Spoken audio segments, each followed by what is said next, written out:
I'm David, the youngest of 8 brothers. I was basically the family intern. Every chore? Yeah, that was mine. My brothers were the soldiers, but somehow I was the one wrestling wildlife with a sling and prayer. Not exactly a dream job. My day was pulling them out of holes I didn't know existed.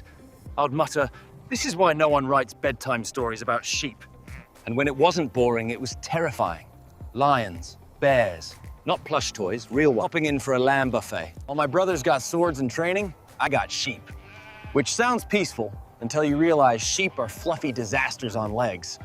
And the smell? Let's just say Eau de Sheep wasn't flying off the shelves at Sephora. Permanent outdoor aroma. My family barely noticed me. I wasn't the strong one or a tall one, just the smelly kid on sheep duty. But while people overlooked me, God didn't. Those long nights under the stars, training sessions in disguise. I was learning patience, learning courage when nobody clapped, learning that private victories matter as much as public ones. Then one day, my dad called me in. "David, deliver bread and cheese to your brothers." Basically, Israel's first Uber Eats driver. I strolled into the battlefield expecting hero vibes. Instead, I saw soldiers trembling like kids who heard, "Dad's home and he was mad." And there he was, Goliath. 9 feet tall, covered in armor, weapons the size of tree trunks. Israel's worst night. Something in me snapped. How dare this giant insult God's people? I started asking questions. Soldiers laughed. My brothers hissed, "Go home, sheep guy!" Word spread fast. The shepherd guy wants to fight the giant. Before I knew it, King Saul summoned me. He looked me up and down like I was auditioning for a role I'd never get. "You're just a guy," he said. I shrugged. "Maybe, but I've killed lions and bears with this sling. God rescued me then. He'll rescue me now." Saul sighed like, "We're really out of options, huh?" Then he handed me his armor. Helmet, sword, shield, everything. Problem was, it fit like me trying on my dad's clothes for career day. I could barely walk. I ditched it. Instead, I grabbed 5 smooth stones. Not fancy, but proven. Sometimes the best weapon is the one you actually know how to use. Out I stepped. Goliath laughed so hard he nearly fell over before the fight. This guy. Seriously.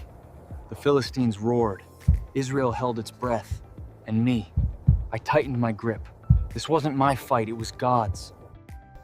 My heart pounded. My sling spun faster. And then I release it. Just like that, the giant was down.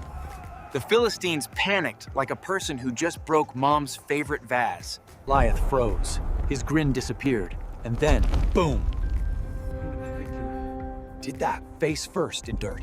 The same Israelite soldiers who were trembling 5 minutes ago charged like superheroes. Funny how courage shows up after the danger's gone.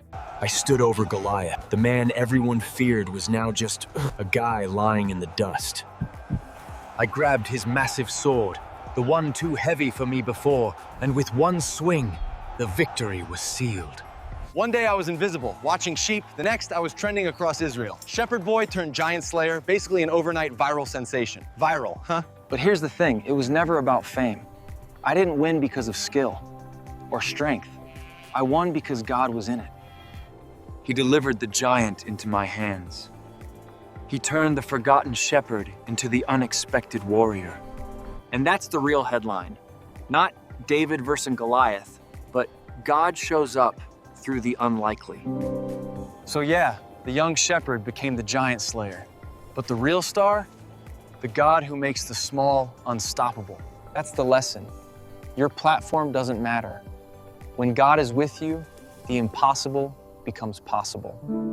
I'm David, and I didn't just face a giant, and I watched God take him down with one stone and his power.